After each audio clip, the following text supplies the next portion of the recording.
학교 교실의 현장 연구 방법 입문 20번째 강의가 되겠습니다. 오늘은 자료의 검증과 타당도 확보에 대해서 알아보겠습니다.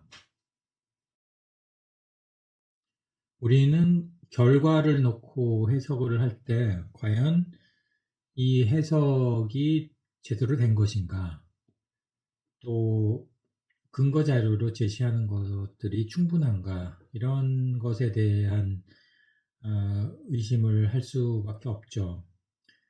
다시 말해서 내가 연구한 것들이 충분히 그 많은 상황들을 다 두루두루 살핀 상태에서 그 중에서 최선의 선택을 한 것인가, 또 수집한 자료는 충분히 풍부했는가, 이러한 것들에 대해서 우리가 생각을 하면서 그 연구가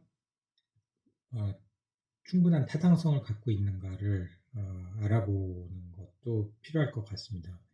그래서 오늘 수업은 이 그림에서 출발을 하겠는데요. 그림 속의 선생님은 이런 말을 하고 있죠. 다들 시험을 잘 봤어. 공부를 열심히 했나 보다. 이거는 결과에 대한 한 가지 해석이죠. 그런데 다들 어떤 생각들을 하고 있는가? 첫 번째는 그냥 퀘스천 마크입니다. 이게 뭔 소리야? 나는 시험 잘 본 적이 없는데 이거 찍은 게 다 맞았나? 뭐 그런 표정이고요. 두 번째 그 thinking bubble이죠. 그 생각하는 거는 나는 엔젤라 답안지를 베꼈어.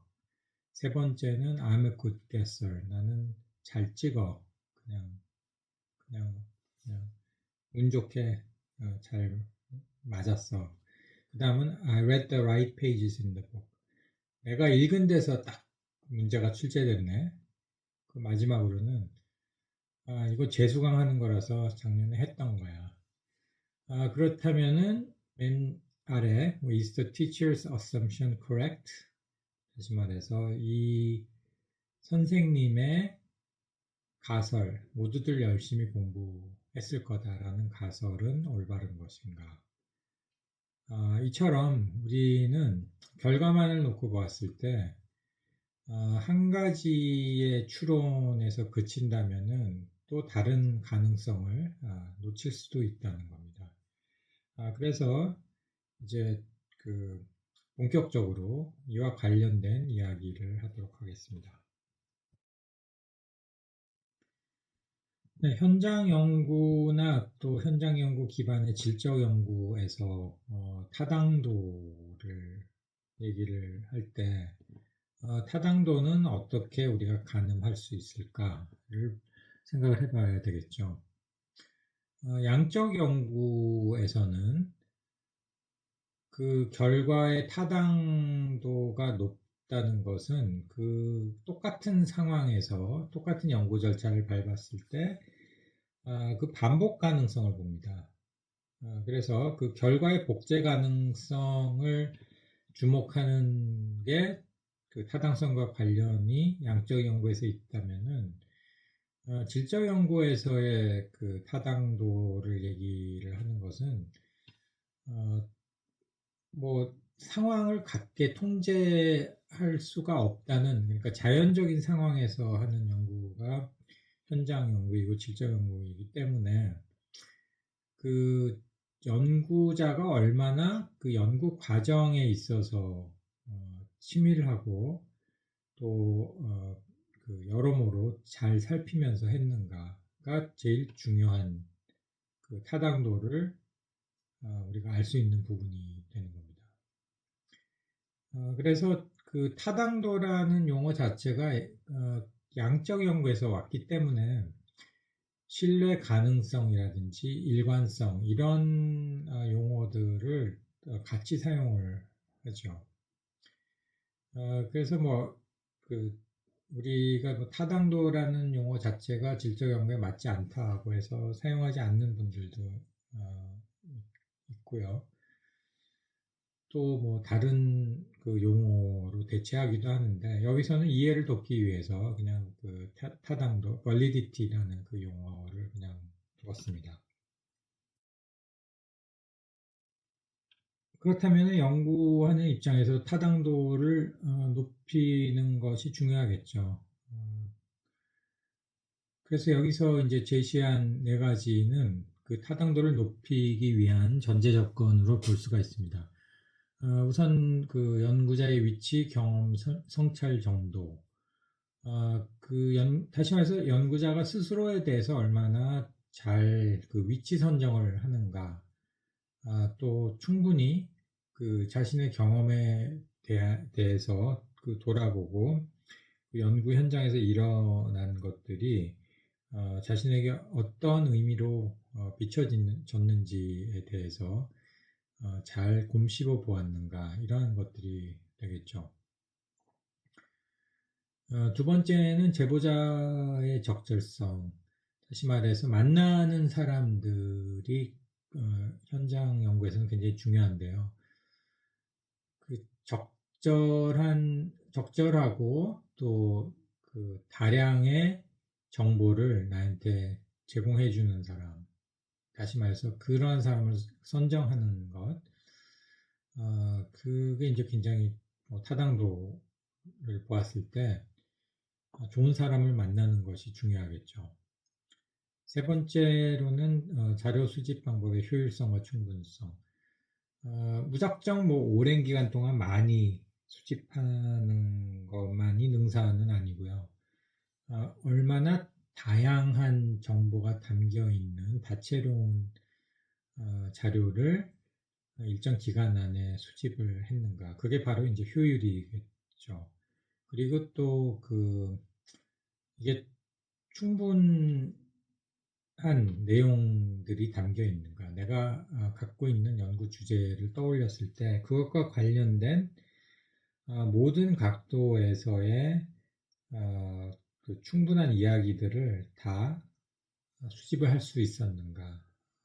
그랬을 때 이제 타당도가 높아질 수가 있겠죠. 그러니까 제한된 자료를 갖고 해석을 내리는 것은 앞선 그 선생님의 그림에서처럼 굉장히 그 왜곡된 하나의 현실을 보여줄 뿐이라고 생각이 됩니다.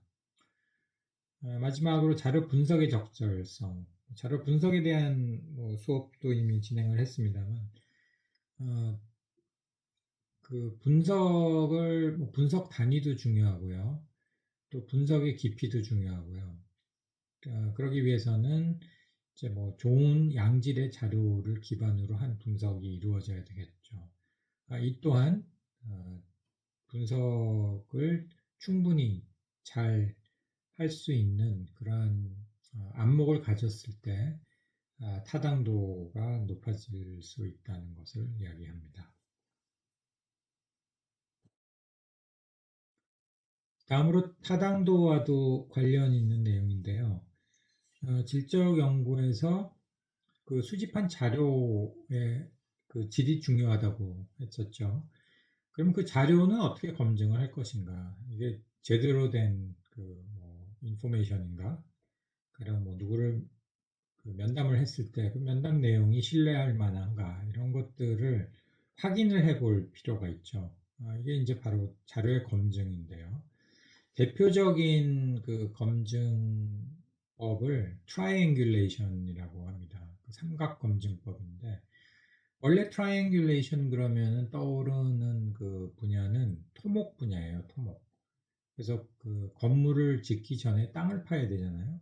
그러면 측정을 해야 되겠죠. 그 측량을 하기 위해서 그 세 꼭지점에서 관측을 하고 각각 그 입체적으로 그 측량을 할 수 있도록 이렇게 교차시켜서 그 공간을 확인을 하는 겁니다. 마찬가지로 거기에 비유해서 나온 말이기도 합니다만 질적 연구에서도 자료를 수집을 제대로 했는가를 알기 위해서 이렇게 그 다양한 각도에서 바라본 것을 이렇게 교차시켜서 그것이 제대로 되었는지를 검증한다는 그런 의미에서 이제 triangulation이라는 용어를 사용을 합니다. 그래서 6가지의 그 삼각검증법, 6가지의 그 triangulation을 사용을 보통 하는데, 각각에 대해서 간단하게 설명을 하자면은, 우선 뭐 데이터 트라이앵귤레이션은 뭐 가장 흔한 방법인데요. 뭐 여러 자료들을 이렇게 펼쳐놓고서는 그 안에서 앞뒤가 맞지 않는다거나 모순되는 부분들이 있는가 하는 것들을 밝혀내는 겁니다. 이때는 이제 특히 그 많은 양의 그 데이터가 있을 때, 그 데이터에서의 뭐 일관된 그러한 목소리를 발견하기보다는 상반되는 것이라든지 아니면은 뭐 동일한 인물이 뭐 여러 가지 딴소리를 한다든지 뭐 이런 것들을 찾아내는 게 되겠고요. 그 다음에 investigator triangulation은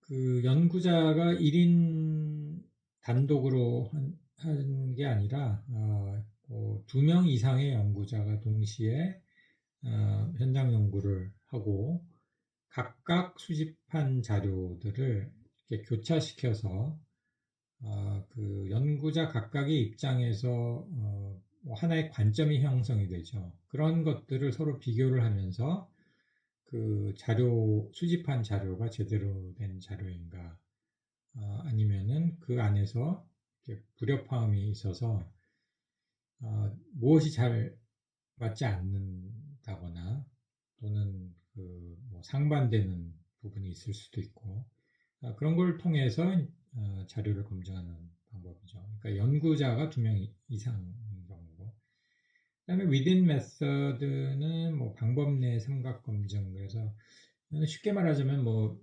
문화기술지 연구를 한다 그러면 그 특정 연구 방법 안에서 이루어진 그 자료 수집을 집중적으로, 그러니까 그 연구 방식에 부응해서 진행된 그 연구 방식에 맞게 진행된 그 자료 수집이라든지 그 전체 과정이 제대로 이루어졌나 보는 거고요. Between method는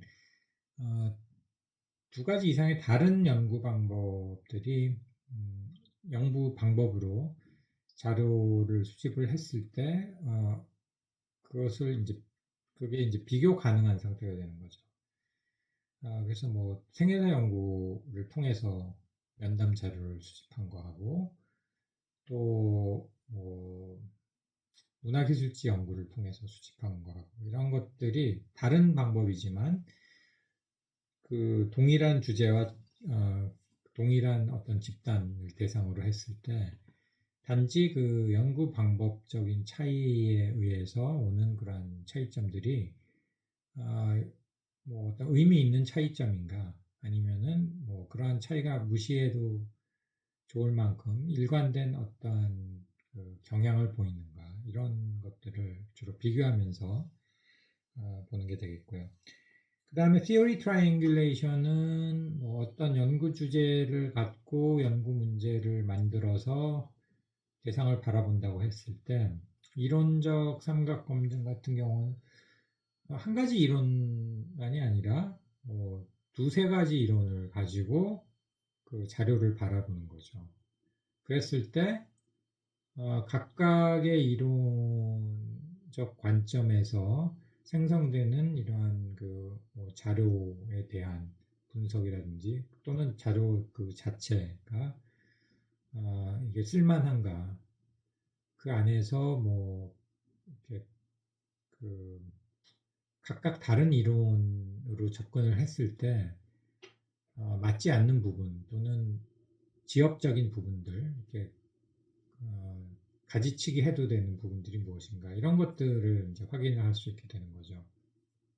그 경우에 따라서는 뭐 상반되는 그런 이론으로 접근을 할 수도 있겠습니다. 그러니까 뭐 구조 기능주의적인 그런 방식에 접근하고 사회 비판적인 그런 접근하고는 굉장히 다른 뭐 이론적인 베이스를 깔고 접근을 하기 때문에 전혀 다른 그 형태의 그러한 자료들을 비교하게 되는 경우가 생기겠죠.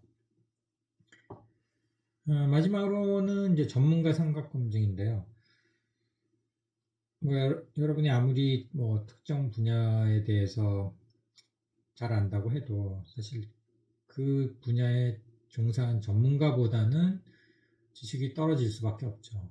그렇기 때문에 내가 수집한 자료들을 전문가들의 검증을 한 단계 더 거치는 겁니다.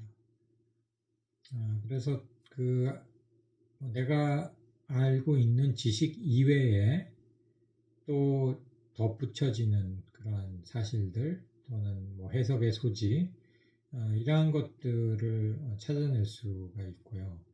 또 다른 관점에서, 그러니까 전문가적인 관점에서 또 자료를 바라보고 또 자료 분석에 대한 조언을 받을 수 있다면은 굉장히 유용한 방식이겠죠. 네, 다음은 그 트라이앵귤레이션까지 이르게 되는 그 흐름도를 그림으로 우리가 한번 확인해 보는 건데요. 자료를 이제 검증을 하고 또 자료 분석 단계, 또 최종적으로 그 중요한 파인딩을 우리가 발견하는 그 순간에 이르기까지가 다 뭐 적절한 그러한 그 방식으로 이루어졌는가.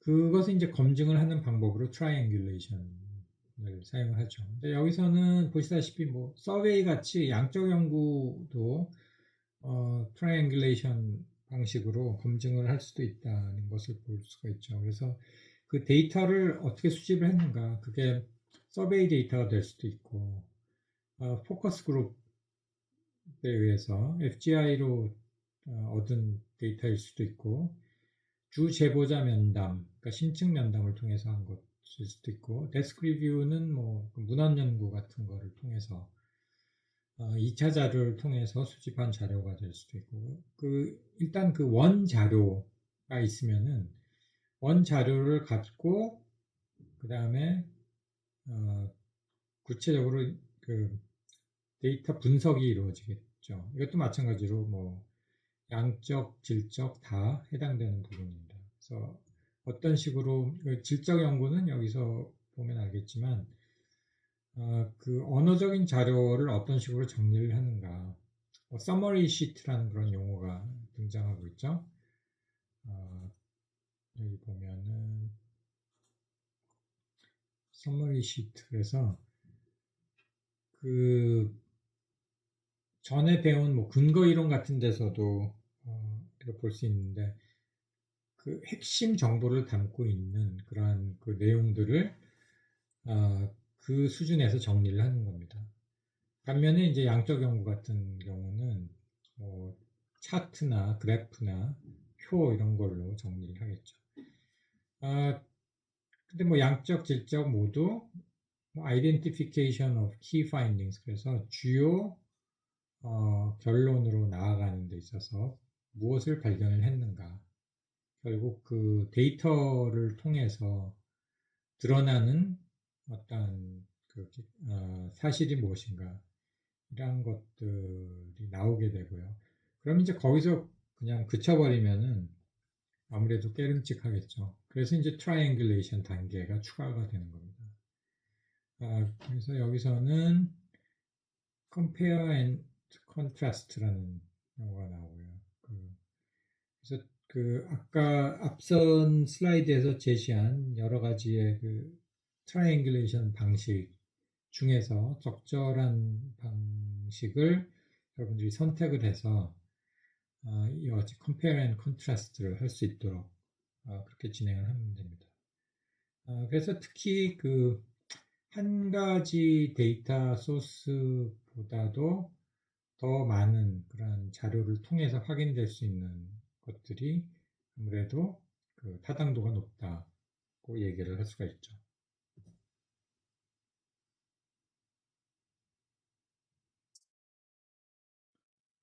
네, 이 슬라이드에서도 보면은 또 다른 방식으로 이렇게 트라이앵귤레이션을 이렇게 분류를 해 놓은 것을 볼 수가 있습니다. 그리고 뭐 또 딱히 뭐 한 가지만의 트라이앵귤레이션만 고집을 할 게 아니라 이렇게 그 트라이앵귤레이션 방식을 섞어서 사용해도 상관이 없죠. 여기서는 뭐 앞서 얘기를 했지만 뭐 데이터 트라이앵귤레이션 같은 경우는 뭐 어떠한 데이터인가 여러 가지 데이터를 뭐 different location 뭐 다른 장소 여러 장소에서 수집한 데이터 뭐 다른 시간대에서 수집한 데이터 이런 것들을 다 펼쳐놓고 보는 게 되겠고 인베스티게이터 트라이앵글레이션은 그 아까도 얘기했지만 2인 이상의 연구자가 참여하는 연구가 되고요. 뭐 그 연구자가 뭐 학문적 배경이 어떠한가, 한 명은 인류학자고 한 명은 심리학자가 팀을 이뤄서 연구를 한다 그러면 각각 관심을 갖고 수집한 데이터가 다를 거고요. 그런 것들을 비교를 할 수가 있고요. 그 다음에 뭐 젠더 같은 거, 남성 연구자, 여성 연구자 이렇게 팀을 이루기도 합니다. 뭐 간혹 가다가 부부 연구자들도 같이 팀으로 연구를 많이 하는 걸 봤고요. 어, 실제로 미국에서 내 은사님 전에 그 소개한 그뭐 조지 스핀들러 그분은 굉장히 인고 부부셨어요. 평생을 같이 부부 연구자로서 지내셨는데 또 그렇지 않은 분도 제가 봤습니다. 어, 그 부부 연구자였는데 이혼을 하셨어요. 근데 이혼하신 다음에도 연구는 한 팀으로 같이 하더라고요. 예, 그래서 일과 뭐 사랑은 별개다 뭐 이렇게 우리가 우스갯소리로 대학원생 때 한 적이 있었는데요. 네, 이와 같이 그 연구자가 그 각각 다른 입장이나 다른 위치에 있는 사람들 같이 연구를 하는 거. 그러니까 인사이더, 아웃사이더 연구자. 그러니까 가령 한국 사람과 미국 사람이 뭐 한국 사회에 대한 연구를 한다. 한 명은 인사이더고 미국 사람은 뭐 외국인이니까 아웃사이더가 됐죠. 하지만 각각 그 다른 관점에서 접근을 했을 때 인사이더가 놓치는 부분을 아웃사이더가 일깨워 줄 수도 있고 또 아웃사이더는 인사이더로부터 펼쳐지는 그러한 그 상황이라든지 현상에 대한 이해를 높일 수 있는 그런 그 양질의 인포메이션을 받을 수도 있죠. 그다음에 types of informants 같은 경우는 이제 그 아까도 얘기했지만 누굴 만나느냐가 굉장히 중요하죠, 현장에서. 그래서 좋은 정보를 제공할 수 있는 그러한 제보자를 만나면 행운인데요. 여기서도 마찬가지로 뭐 사회 경제적 위치, 뭐그 소수자냐, 주류에 속하냐, 젊은가, 나이 들었는가, 뭐 또는 또 여기서도 또 성별이 나오죠. 그, 그러니까 그 다른 굉장히 다른 사회적인 또 그런 여러 가지 위치에 있는 사람들을 이렇게 두루두루 이렇게 만난 거를 비교 분석을 하면은 나름대로 그 어떤 특정 주제와 관련해서 남녀노소 어떻게 다르게 이렇게 어, 그 우선시하는 것들 그런 관점들 이런 것들을 확인을 해볼 수가 있을 겁니다. 그러니까 요즘 뉴스들도 보니까 네이버 이런 데 보면은 20대가 가장 많이 보는 뉴스, 30대, 40대 뭐 이런 식으로 세대별로 가장 많이 그 들어가서 보았던 그 뉴스 헤드라인이 이렇게 뜨더라고요. 자료 수집도 어떻게 보면은 그 각기 다른 그 관심사를 가진 사람들에 대한 그 폭넓게 이렇게 자료 수집을 한다면은 그러한 것들이 다 비교 분석의 대상이 되고 또 데이터를 분석하는 과정에 있어서 굉장히 좋은 단서들을 제공을 할 겁니다.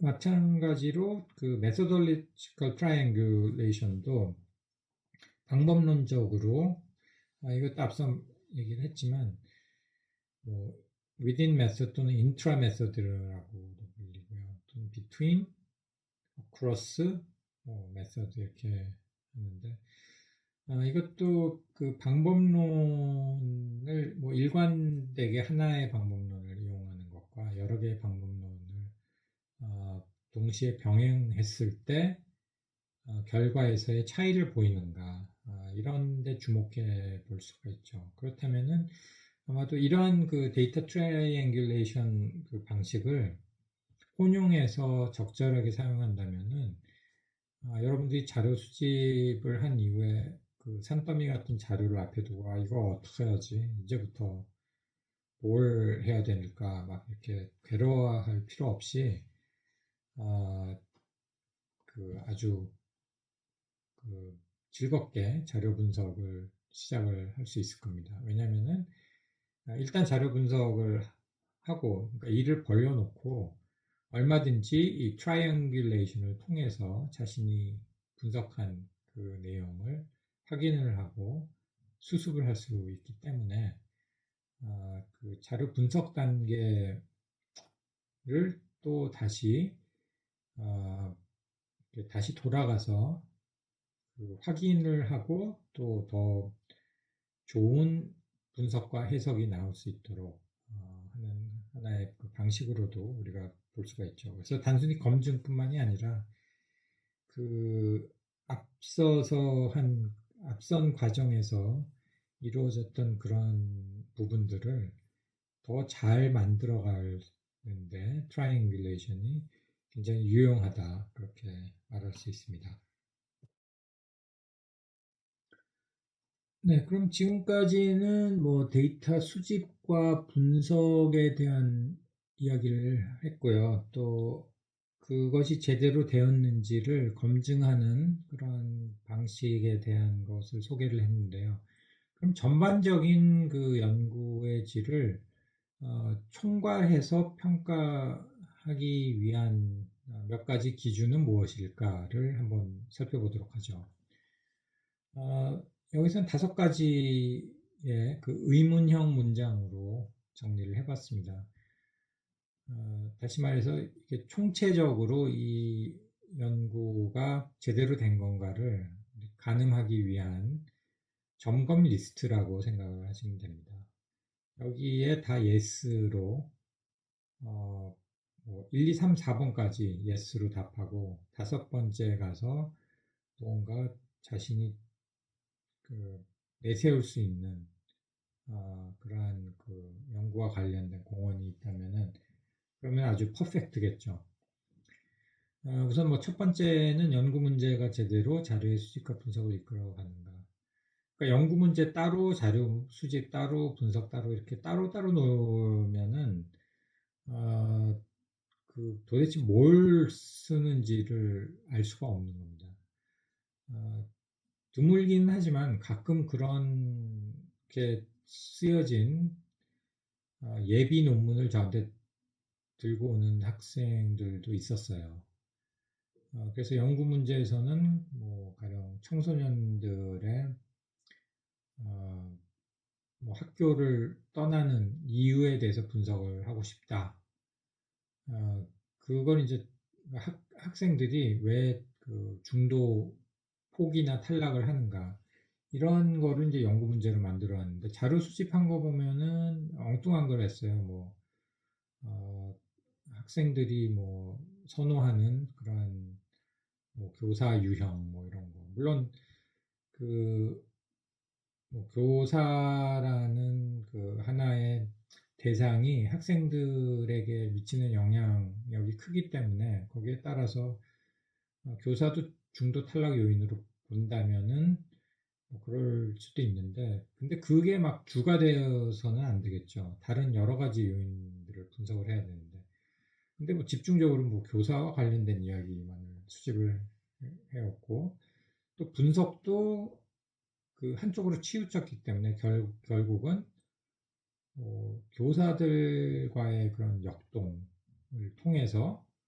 학생들이 왜 중도 포기하는가? 그러니까 선생님이 마음에 안 들어서, 선생님이 다른 아이들을 편애하는 것 같아서, 선생님이 나에게 모욕을 주기 때문에 뭐 등등.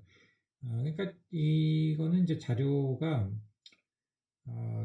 어떻게 보면 이 연구자 입장에서는 이렇게 좁고 깊게 가겠다는 생각이 있었을지는 모르지만 또 다원적으로 해석의 여지를 남기는 그러한 그 개방적인 그러한 방식으로 그러한 절차를 밟지 않았기 때문에 제가 되돌려 보냈습니다. 다시 한번 해보라고.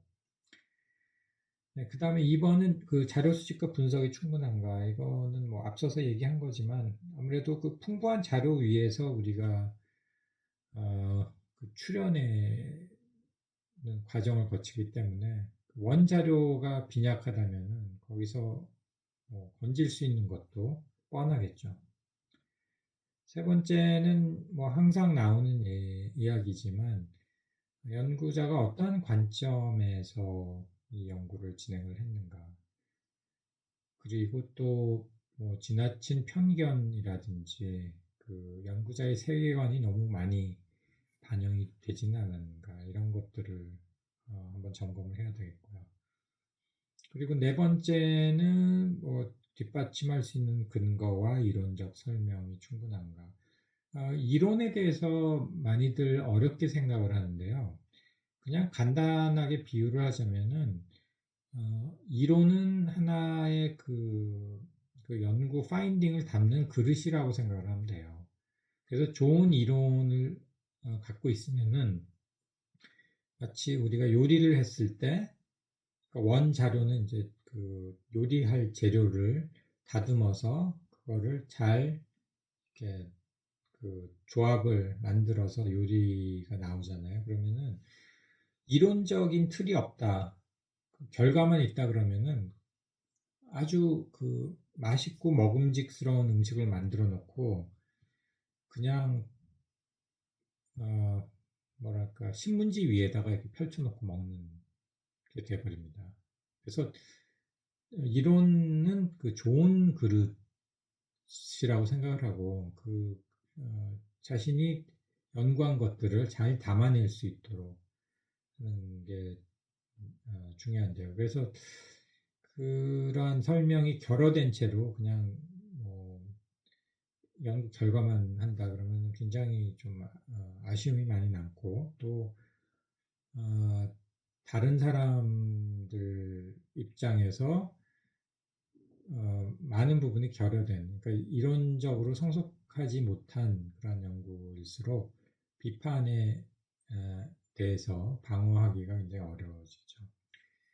마지막으로 연구의 공헌이 무엇인가? 무언가 새로운 것을 제시를 한다든지 아니면 기존의 그런 생각들을 바꿀 수 있는 요소를 더한다든지 알고 있는 지식 위에 또 덧붙여서 새로운 지식을 통해서 또 다른 생각을 이끌어낸다든지 뭐 그러한 데에서 그 공헌을 어떻게 할 수 있는가 이런 것들을 이야기하는 겁니다. 네, 그러면 뭐 연구 분석 해석 그리고 또 그 평가라든지 뭐 이러한 전반적인 점검 이런 것까지도 지금까지 다 정리를 한 것 같아요. 네, 그럼 뭐 다음 주에 또 이어서 지금까지 배운 내용들과 관련해서 또 다른 이야기들을 전달을 하겠습니다. 네, 오늘 수업은 여기서 마치겠습니다.